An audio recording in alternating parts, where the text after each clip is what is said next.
Joining me from our beautiful Toyota studio. By the way, Devonta, that's a good-looking truck, isn't it? Oh, yeah, definitely. Yeah, dude, I think we can get you in a pickup truck, man.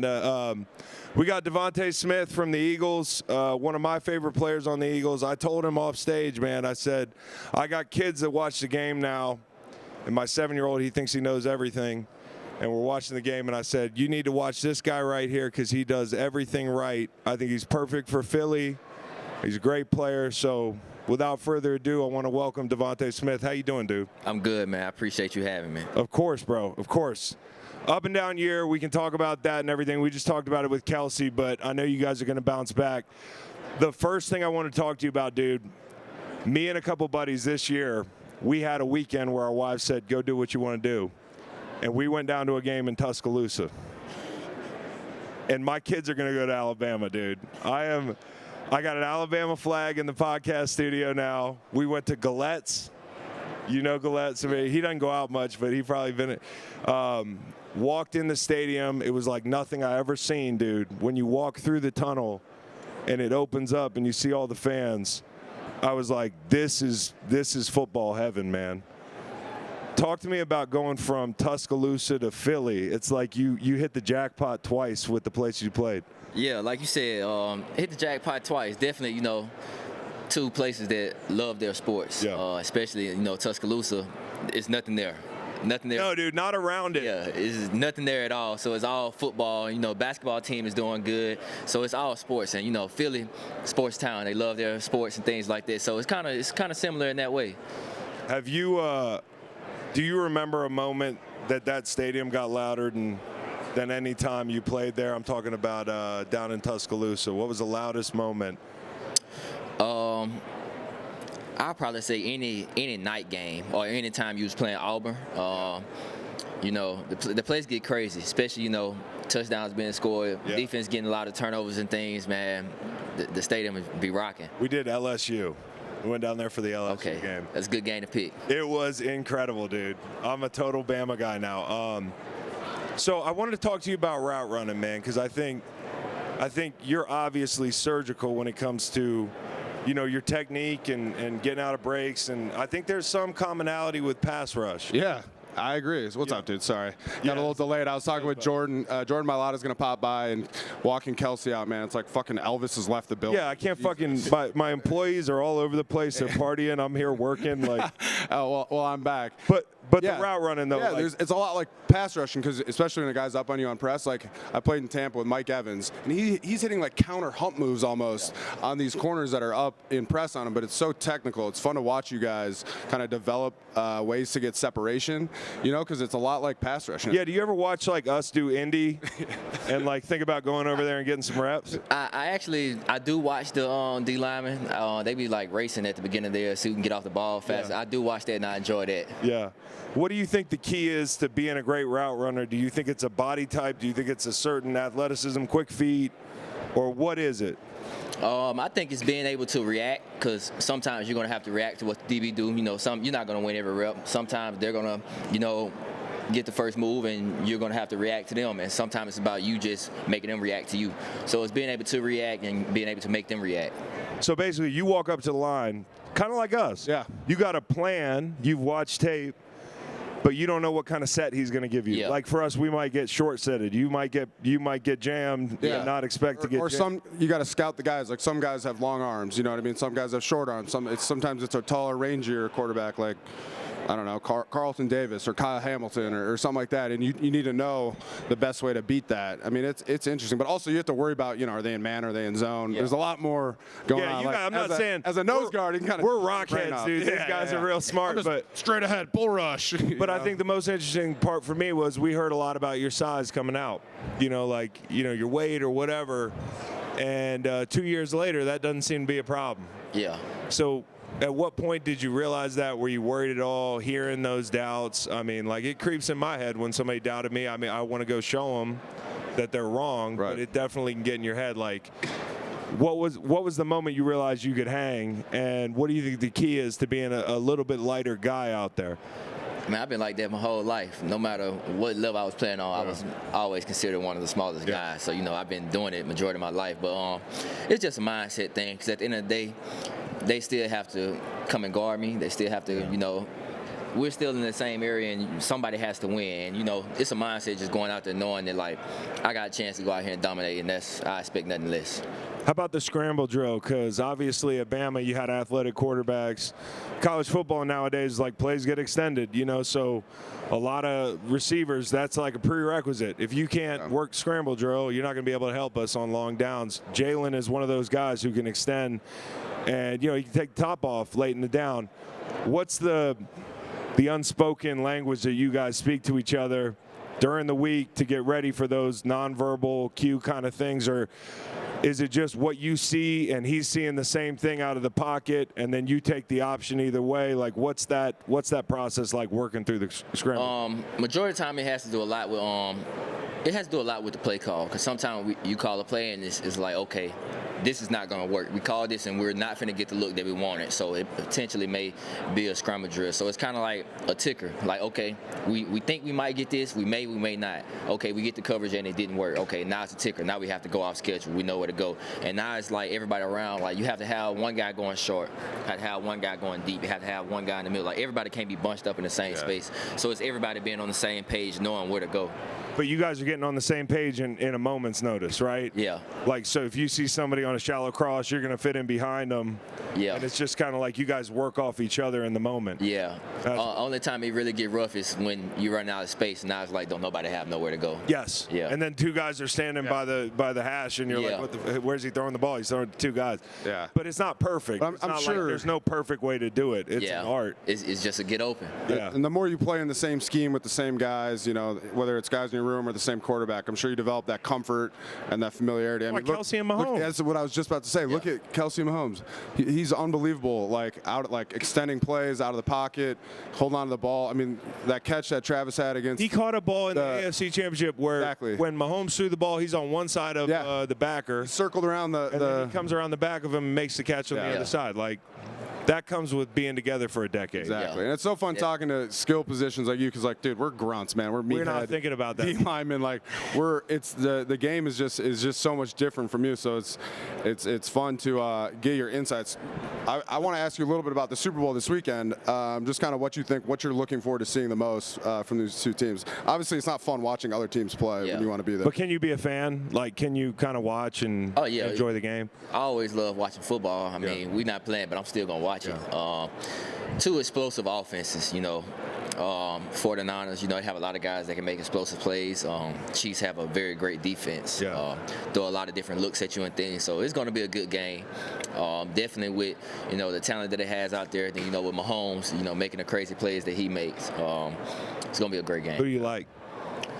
I don't too much care. You don't care? He's like, I just want to watch it. Yeah, I wish I was there. Can we? I think the Chiefs are going to play cover two.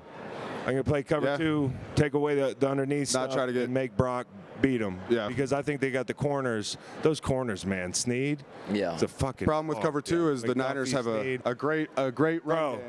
This is my hero, by the way. Just come on set in the middle of the interview. He's a giant, though. Yeah. You know this guy, Devonta Smith? Oh. How you doing? Oh, see you when you were? Man, I'm good. Dude, this is bro. What's up, dude? I'm good, man. What's up, man, Beau? He's the reason I wore that ugly-ass 72, thinking I could make it look sweet like him. Yeah, bro. Good to see you. He was a dog. So what were we talking about? Super Bowl. I think they're going to play two. I think they're going to take away the underneath. Problem with playing cover two is the 49ers have a really good run game. Yeah. Trent Williams and George Kittle and then Juszczyk, like all those different. Obviously, they got the McCaffrey. guys They that have can so set many. the edge. What's it like? What would it, you know, like an offense like that where you have so many different moving parts and guys like Juice and Christian McCaffrey that can line up in so many different places? You know what I mean? Like, you have so many weapons as a quarterback. Like, it's got to make it easier for you as a wide receiver, you know? Yeah, definitely, because especially when you have a run game that's so good, it makes it easier for us. When you're not able to run the ball, it definitely makes it tough for us. So them having a run game, you know, it's going to allow those guys, Debo, Ayuk, to, you know, go out there and do what they do. Dude, we had Kelce on, and we were talking about push.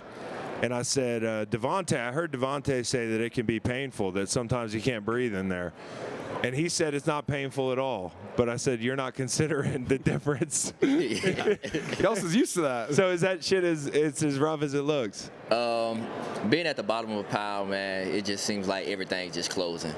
Like, no room to breathe. You can't move.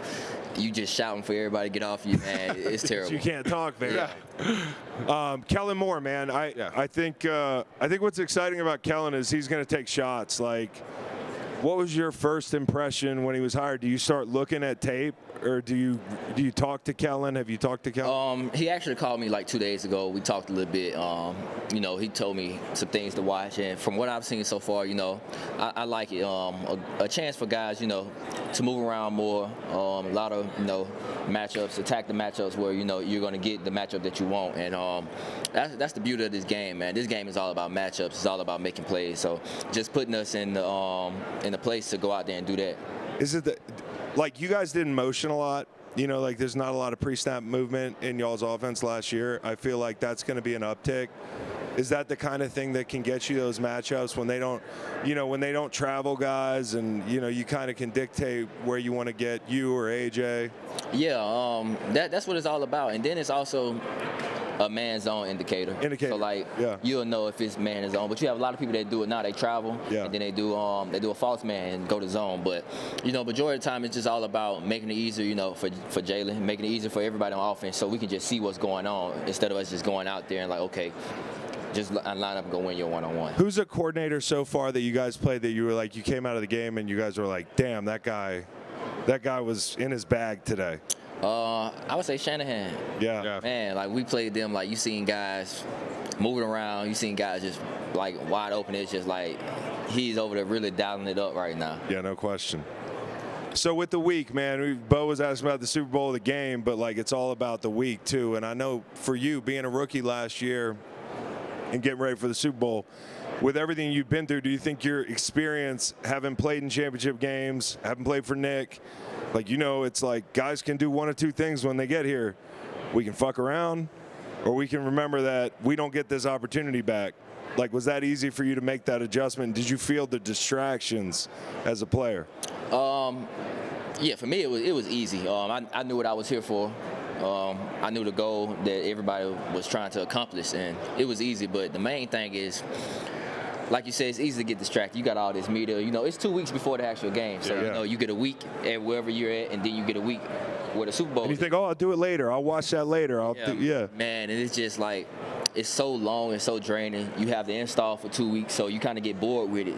You go out to practice, you're just trying stuff, and it's just like, man, you just ready to get to the game. And with all the media, man, that just make it so much more overwhelming. But for me, it was kind of easy. We always talk about people that if we ran into, we'd be like fanboying over, because there's a lot of people just walking around here, a lot of interesting people, celebrities. Is there somebody that you wish you could meet at the Super Bowl if you just ran into, so like favorite players, people in the league that you like, or celebrities that might be around here? Nah, I don't think it's nobody like that.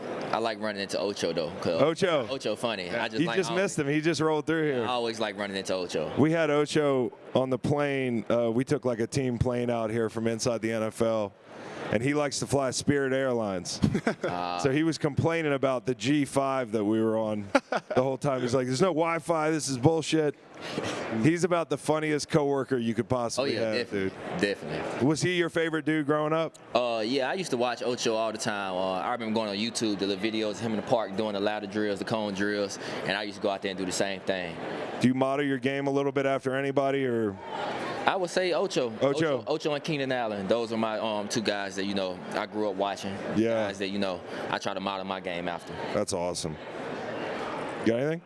I'm good, man. Let me make sure I don't have anything else for Devonta, man. Are you going to be down in Tampa training with Yo at all this offseason? Oh, yeah, got to. Yeah, because I'm down in Tampa for my time with the Bucks and spent a lot of time with Yo. Yeah. Yo Murphy, shout out to Training House down there. Sorry, House of Athlete down there. Here's what I want to ask him. Yeah, are you the best dressed guy in the NFL? I heard that. I think I am. I've seen some of the fits, man. I don't know if I could pull them all off, but they're. I think I could pull them off. Now, what do you think about going to your closet? Analyze Jason Kelce's fashion sense? Hey, that's him, man. You know, it's kind of like, you know, you can't blame him. That's what like me. I like wearing. It's either this right here or suit. A suit. Yeah. Like, it's nothing else. Leisure wear a suit. Yeah, it's that, and that's him. Dude, he had a Carhartt shirt, a Rolex, and flip-flops. Yeah, and a Super Bowl ring. I ain't see the Rolex. That's crazy. Yeah, he had our Super Bowl Rolex. Yeah, he had this beautiful. So, and I talked to Lane yesterday, Lane came here for NFL honors because he might win a Man of the Year. I hope he does. He said, "See, Long, I forgot my suit. I had to go to Men's Warehouse." Yeah, like they just got an off-the-rack size for Lane. Yeah, bro, he's gonna look fucked up at this NFL honors, dude. Devontae's gonna be like, "Oh, gee, what are you doing, dude?" Last one, because we walked through the casino yesterday, and I walked by Trevon Diggs. I know he was hurt this year, but that's got to be one of the biggest fucking corners that I've walked by in the last calendar year. The guy's huge. Yeah. Is it playing that Dallas defense, the physicality, the rushers, the whole thing, like, how do you attack that? And when you come into a game against Dallas, because they're not going anywhere, even with Dan leaving, how do you, like, what's the biggest thing you worry about? Is it, even as a wide receiver, are you in the wide receiver room hearing about Parsons, or is it just the ball hawking Deron Bland, or what do they talk about going in a week like that? You know that game's gonna always be different from any other game that you play. Yeah. And for me, it's always about, you know, switching things up, especially going against Diggs. Like, I've been going against Diggs for what? Right. 6-7 years now. So, like, it's not a move that he hasn't seen. It's not a technique that I haven't seen that he has. So it's like always just being able to switch it up. And then it comes down to, like I say, reacting. Come down to, okay, he know every move I'm gonna do, so now I just gotta react to him. It might just be a game where I have to react the whole game. And you know, it's fun playing against him because he's gonna trash talk. But at the end of the day, you know it's all love, and you know, boys. Yeah, we're boys. But you know it's all love. But at the end of the day, we both want to just sit there and just dominate the other one. Yeah, that's why he's huge. And now Dan Quinn in Washington, you expect them to probably be a little bit, have more of an edge and play a little bit better defense. So, you know, Dan Quinn stays in the division. Yeah, that defense isn't going anywhere. Yeah. Devonta Smith, everybody.